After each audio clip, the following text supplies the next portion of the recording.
할렐루야! 저는 우리가 함께 암독한 오늘 이 사도행전 2장 1절에서 4절까지의 본문 말씀을 근거로 해서 성령의 강림이라고 하는 이 제목을 가지고 하나님의 생명의 말씀을 나누기를 원합니다. 이번 주일은 교회에서 성령 강림 주일이라 해서 성령의 강림을 기억하고 또 성령의 역사와 운행하심과 하나님의 그 은혜와 사랑을 기억하는 성령 강림 주일입니다. 오늘 이 성령 강림 주일을 통하여 성령의 강력한 역사와 운행하심과 인도하심이 여러분들의 모든 삶의 영역에 충만하게 나타나게 되어서 능력 있는 신앙인으로서의 삶을 살아가는 여러분들이 되시기를 주님의 이름으로 축원합니다.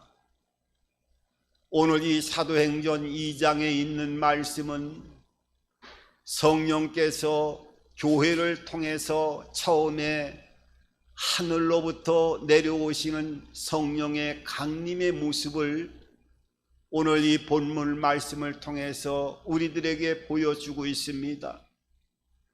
오늘 교회가 시작되어지면서 성령이 임하시고 교회의 역사는 성령과 더불어 시작하고 성령께서 운행하시고 성령께서 역사하실 때만이 하나님이 세우신 교회가 더욱더 교회다워지고 구원의 문을 열어갈 수 있다라고 하는 것을 보여주시기 위해서 신약교회가 시작되어지는 이 마가의 다락방에 성령의 강림을 통한 교회의 강력한 역사와 운행하심이 성령의 강림을 통해서 시작이 되어진 것을 보게 됩니다. 그러니까 이 교회가 시작되어지는 사도행전 2장은 제일 먼저 뭐라고 말씀하고 있느냐 하면 오순절날이라고 하는 날짜를 밝혀주고 있습니다. 여러분, 성경의 오순절이라고 하는 절기는 구약의 이스라엘 백성들의 최고의 3대 명절의 절기가 있었는데 그 3대 절기 중에 하나가 바로 오순절이라고 하는 절기입니다. 이 오순절이라고 하는 절기는 다른 언어로 표현해서 맥추절이라고 표현하기도 하고 이 절기를 통해서 여러 가지 하나님의 말씀을 모세가 받을 때 그 말씀을 받은 날이 바로 이 오순절이라고 해서 하나님의 말씀을, 하늘의 말씀을 받았던 것을 기억할 뿐만 아니라 이스라엘 백성들이 가나안 땅으로 들어갔을 때 첫 번째 곡식을 주신 날이 바로 오순절이었습니다. 그러니까 오순절이라고 하는 유대인의 명절 중에 하나인 오순절은 하나님이 처음 열매를 이스라엘 백성들에게 선물로 주셨던 날이고 하나님의 율법을 받을 때 하늘의 말씀을 받았던 날을 기념하여서 하나님 앞에 드려지는 절기가 바로 오순절이었습니다. 그런데 신약에는 바로 그 구약의 오순절이 신약에는 어떻게 됐습니까? 마가의 다락방에 120명의 성도들이 주님의 약속의 말씀을 믿고 간절히 순종하며 기도하고 있을 때 하늘로부터 호련히 어떤 역사가 임하게 되어지면서 불의 혀같이 갈라지고 급하고 강한 바람 같은 놀라운 영적인 역사가 나타나고 성령의 말하심을 따라서 각기 방언으로 사람마다 방언의 역사를 이루어 나가는 놀라운 하늘의 임재와 영광과 표적의 은혜가 오늘 이 마가의 다락방의 사도행전 2장 이하를 통해서 성령의 강림의 놀라운 현장을 우리들에게 보여주고 있습니다. 그러니까 교회가 시작되어질 때 하늘로부터 성령이 임하게 되어졌는데 제일 먼저 급하고 강한 바람 같은, 그러니까 영적인 영의 귀가 열려지기 시작하면서 불의 같이 갈라지는, 눈으로 보여지는 영적인 현상들이 보여지게 되어지고 성령의 말하게 하심을 따라 각종 방언으로 말하게 되어지는 사람의 언어, 내 입술로 삶을, 내 의지대로 삶을 살아갔던 내 혀를 통해서 발음하는 언어가 성령의 붙들림을 받아서 성령의 말하게 하심을 따라서 하나님의 언어로 바뀌게 되어지는 놀라운 역사가 성령의 강림을 통해서 나타나게 되어졌다고 하는 것을 알아야 됩니다. 그래서 이 성령의 강림을 통해서 급하고 강한 바람 같은 영의 귀가 열려지고 불의 같이 갈라지는 영의 눈이 열려지게 되어지고 성령의 말하게 하심을 따라 각기 방언으로 말하는, 그러니까 이 방언은 고린도전서 14장에 나와 있는 은사적인 방언이 아니라 지방의 언어를 말씀하고 있는 거예요. 그러니까 오순절날 많은 이방인들과 멀리 살고 있던, 그러한 지역에 살고 있던 사람이 예루살렘으로 이 절기를 통해서 왔을 때 예루살렘을 한 번도 벗어나지 못하는 이스라엘 백성들이 120명들이 멀리서 온 사람 그 지역의 말을 방언으로 기도하면서 행해나가는 모습을 보고 먼 지역에 왔던 사람들이, 아니 이거는 우리의 언어가 아니냐, 너희들은 여기서 벗어나지 않는 사람인 것을 아는데 어떻게 멀리 있는 우리의 언어를 사용하느냐. 그것도 하나의 언어가 아니라 120명의 성도들이 각자 다른 지방의 언어를 통해서 방언으로 말하는 이 모습을 통해서 수많은 사람들이 깜짝 놀라게 하는 사건이었습니다. 그러니까 이것은 성령의 역사는 성령의 말하게 하심을 따라서 언어가 사람의 혀가 내 의지대로 나가는 것이 아니라 하나님의 성령의 능력으로 사람의 혀가 붙들림을 받고 통제를 받는 역사가 나타나는 것을 보게 되어집니다. 그러니까 우리가 예수 믿고 하나님의 자녀가 되어지고 성령을 받으면은 오늘 이 성령 강림절을 통해서 보여줬던 성령의 역사를 따라서 영의 귀가 열려지는 삶을 살아가야 되고 영의 눈이 열려지는 삶을 살아가야 될 뿐만 아니라 우리의 언어가 성령에 사로잡혀 나가면서 이제는 내 입술로 표현하는 언어가 내 의지와 생각대로 환경에 따라서 내 입을 통해서 나가는 언어가 아니라 성령의 통제를 받아서 성령의 역사를 따라 말하게 하심을 따라서 내가 행하여 지금 표현하는 모든 언어들이 주님의 나라를 세워나가고 사람을 살리고 생명의 역사를 드러내고 내 말 한마디가 나와 내 주변의 모든 영역을 일으켜 세워줄 수 있는 성령의 붙들림의 언어로서의 삶을 살아가야 된다고 하는 것을 우리들에게 보여주고 있습니다.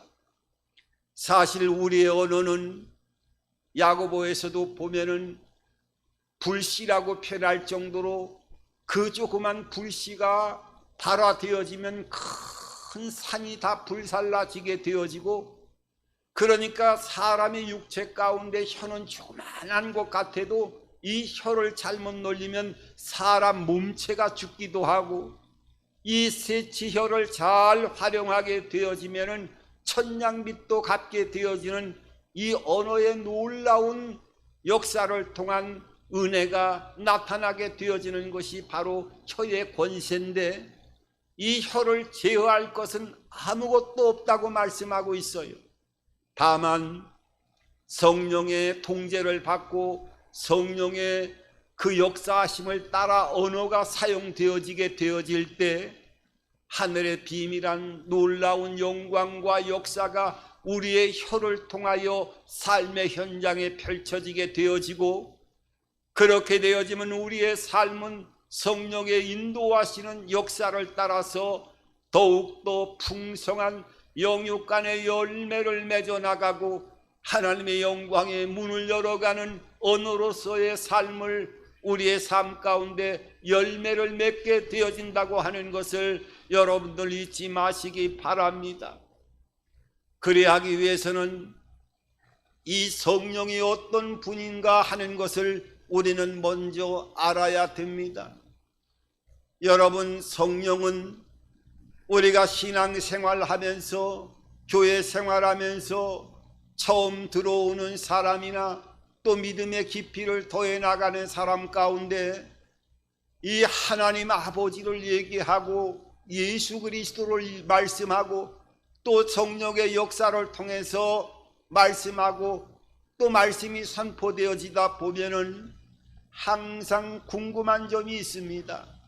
이것은 과연 하나님 아버지와 예수 그리스도와 성령은 어떤 관계에 있고 어떤 역사를 행하시는 것인가에 대해서 상당히 궁금한 점을 가지고 신앙생활을 초신자의 입장에서는 또 역시 초신자의 입장에서 궁금해하고, 신앙의 더욱더 은혜 안에 깊이 안에 은혜를 많이 받은 하나님의 자녀에게도 이 성령님과 예수님과 하나님 아버지의 관계에 대해서 여러 가지 궁금증을 갖는 경우가 참으로 많이 있고, 그것이 마음에 해소되지 않으면서 신앙생활을 하는 모습들도 많이 살펴볼 수가 있습니다.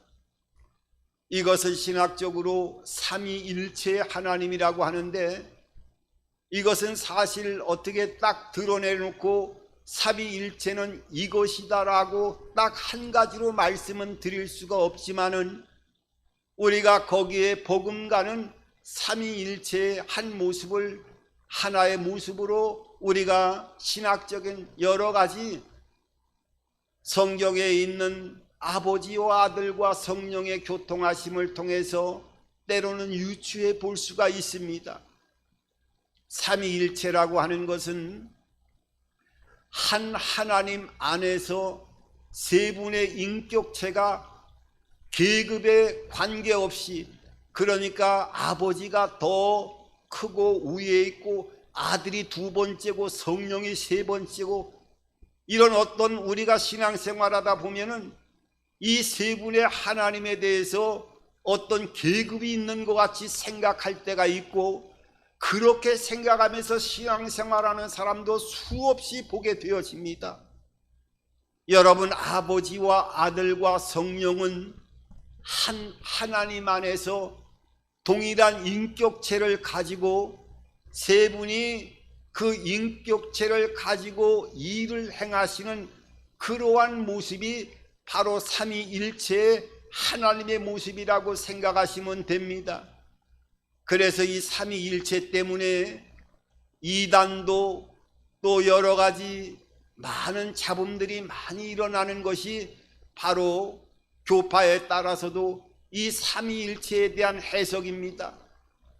그래서 이 삼위일체를 잘못 해석하다 보면은 하나님과 아버지와 아들은 세 분의 신이니까 삼위일체는 세 분의 신이 있다 해서 삼신론을 주장하기도 하는데, 이 삼신론도 이거 잘못된 것이지요. 그리고 하나님은 한 분이시다, 이것도 잘못된 거예요. 여러분, 한 하나님 안에 세 분의 하나님이 계시는 것이지요. 그러니까 하나님은 한 분이시고 그 안에 세 분의 인격체가 동일하게 어떤 높음과 낮음이 없이 동일한 상태에서 인격체가 일을 행해 나가시는 한 하나님으로서의 모습을 성경 전체는 우리들에게 보여주고 있습니다. 그래서 이것을 잘못 생각하다 보면은 우리가 많이 이해시키기 위해서 태양을 통해서 삼위일체를 얘기하려고 하는 분들도 신학적으로도 많이 있습니다. 태양이 있으면 태양 본체만 있는 것이 아니라 거기에 빛이 있고 거기에 열이 있다. 그래서 태양 본체도 있으면서 열과 빛이 태양 자체에서 나는 것이니까 이것도 역시 삼위일체다 이렇게 이해하면 된다라고 얘기를 하지만은 그것도 엄밀하게 잘 보면은 잘못하면 이 태양을 통해서 삼위일체를 비교하다 보면 태양이 가장 큰 존재가 되어지고 빛과 열은 두 번째, 세 번째로 이렇게 이해가 되어지는 잘못된 생각을 통해서 이 삼위일체를 왜곡하기가 쉽게 되어지는 겁니다. 그리고 때로는 교단에 따라서 그것을 삼위일체를 설명하다 보니까 이 양태론이라고 하는 이단들이 사용하는 양태론이 많이 이 삼위일체의 많은 성도들이 마음속에 또 자리 잡고 있는 모습도 보게 되어져요. 이 양태론이라고 하는 것은 양태, 자꾸자꾸 변해간다는 거예요. 그러니까 물이 있으면 물이 고체로 얼려지게 되어지면 똑같은 물인데 고체로 얼음이 되어지고 그 똑같은 양과 고체로 되어진 얼음이 다시 녹게 되어지면 수증기로 되어서 올라가고 다른 형태로 변하기 때문에 물 자체가 얼음과 수증기로 변할 수 있다 하는 것을 삼위일체로 이렇게 표현하는 잘못된 것도 보게 되어지는데 오히려 이 잘못된 것들을 받아들이고 신앙생활하는 사람들이 의외로 많이 있습니다. 여러분, 이것을 양태론이라고 얘기를 하지요. 형태가 변해진다는 거예요. 이 형태가 변해지는 것이 아니죠. 그러니까 제가 여기서 사역을 할 때는 목사로서 불려지고 가정에 가게 되어지면은 한 아이의 아버지가 되어지고 또 한 아내의 남편이 되어지는 각자 어떤 환경에 따라서 변해진다고 하는 것이 바로 양태론이지요. 이것은 잘못된 거예요. 그러니까 이 삼위일체가 참으로 설명하고 이해하기가 여간 이렇게 어렵지 않습니다. 우리가 삼위일체를 생각할 때 다른 것보다는 시간의 개념을 생각하면은 좀 이해가 쉽고 거의 근접하지 않을까 하는 생각을 해봅니다. 시간이라고 하는 한 시간 안에 과거의 시간도 있고 현재의 시간도 있고 미래의 시간도 있고 이 세 부류의 시간이 있지만은 어디 한 시간을 과거의 시간이라고 하더라도 그 시간이 없어진 상태에서는 시간이라고 하는 존재를 표현할 수가 없는 거예요. 그러니까 과거의 시간, 현재의 시간, 미래의 시간, 이 세 가지 종류의 시간이 동일한 상태에서 한 시간 안에 포함되어져 있고 각자의 다른 영역 안에서 시간의 표기를 이루어 나간다라고 하는 세 시간을 포함하고 있는 한 시간, 한 성령, 하나님 안에서 한 하나님 안에서 세 분이 함께 공유해 나가고 세 인격체로 일해 나가는 모습을 보게 되어집니다. 그래서 세 분의 하나님의 모습은 이 구약에서는 한 100번 정도를 성령을 말씀하고 있고 신약에서는 한 260번 정도가 성령에 대해서 포기하고 있는 모습을 통해서 신구약을 통해서 성령 하나님에 대해서는 그러니까 360번 정도 이런 정도 이 성경 전체를 통해서 성령 하나님에 대해서 말씀하고 있는 것을 보게 됩니다. 그런데 이 성령 하나님은 혼자 계신 분이 아니라 세 분 한 하나님 안에서 세 인격체를 가지고 함께 움직이시다 보니까 여러분 세 분이 함께 일하지만은 가장 중심적으로 일하는 분들이 각각 때를 따라서 다를 뿐이지 세 분이 항상 같이서 일을 하셔요. 하나님이 천지 창조를 할 때에도 하나님이 태초에 천지를 창조하셨다라고 말씀하시고 나서 2절에 뭐라고 말씀합니까? 땅이 혼돈하고 공허하며 흑암이 깊음 위에 있을 때 하나님의 신이 수면 위에 운행했다고 말씀하고 있습니다. 그러니까 창조 때도 하나님과 성령이 함께 운행하셨고 또 예수님께서 이 땅에 오셔서 그 침례를 받으실 때 마태복음 3장에도 보면 예수님이 침례를 받고 올라오실 때 하늘에서 아버지의 음성이 들리고 성령이 비둘기같이 임하여지는 이 세 분의 모습이 함께 역사하는 모습을 우리들에게 보여주고 있습니다. 그리고 마태복음 28장 20절에도 보게 되어지면 너희가 아버지와 아들과 성령의 이름으로 침례를 주라고 말씀하고 있어요. 세 분의 하나님, 또 고린도 후서 13장 13절에도 보게 되어지면 뭐라고 말씀합니까? 하나님의 사랑과 예수 그리스도의 은혜와 성령의 교통함이 너의 무리 중에 있을지어다. 목사님 말씀을 끝내고 축도할 때 이 세 분의 하나님에 대한 역사를 우리들에게 또한 하나님의 백성들에게 세 분의 하나님을 선포하시는 것을 보게 되어집니다.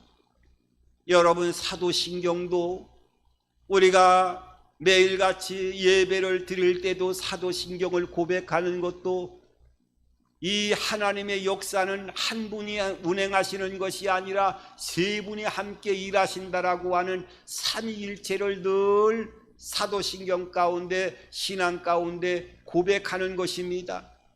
하늘에 계신 우리 아버지를 내가 믿사오며 쭉 얘기하시다가 예수 그리스도에 대해서 죽으시고 부활하시고 쭉 말씀하시다가 성령을 내가 믿사오며 거룩한 공교회와 성도가 교통하는 것, 그러니까 아버지와 아들과 성령의 일하시는 모습이 함께 하신다 하는 것을 우리가 삼위일체 세 분의 하나님의 모습을 늘 기억하면서 하나님의 역사를, 하나님의 인도를 받는 삶을 살아가야 된다고 하는 것을 말씀하고 있어요.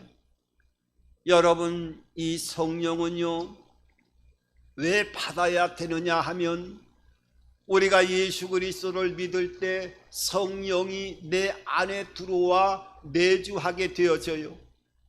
그러니까 하나님의 영을 반드시 받아야 되는 이유는 이 성령은 창조의 영입니다.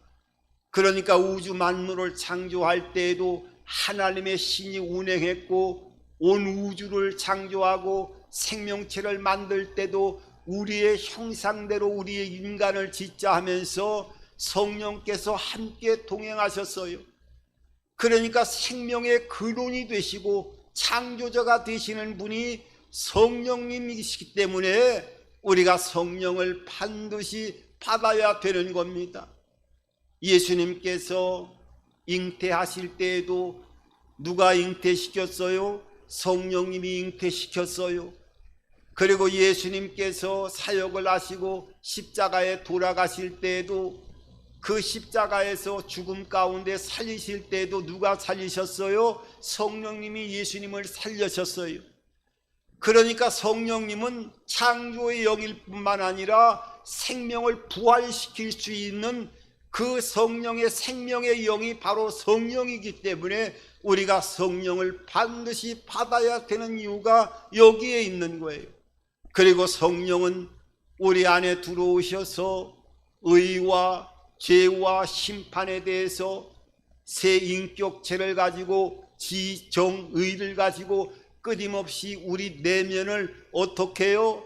성령의 열매를 맺어나가면서 우리의 심령이 하늘나라 천국에 갔을 때 그 천국에 가서 당황하지 않도록 이 땅에서 하늘나라의 성품을 먼저 성령의 열매를 통해서 맺어갈 수 있도록 끊임없이 내적인 역사가 운행되어지기 때문에 우리가 천국의 자녀로서 천국을 가기 위해서는 반드시 천국의 성품이 되어지는 성령의 9가지 열매로 성화되어지는 삶을 살아가야 된다고 하는 것을 우리는 알아야 됩니다. 그래서 성령이 우리 안에 들어오면 오래 참음과 또 사랑과 희락과 화평과 온유와 충성과 이 모든 열매를 맺어 나가게 될 때 이 열매가 그냥 맺혀지는 것입니까? 아닙니다. 절대로 맺혀지지 않아요.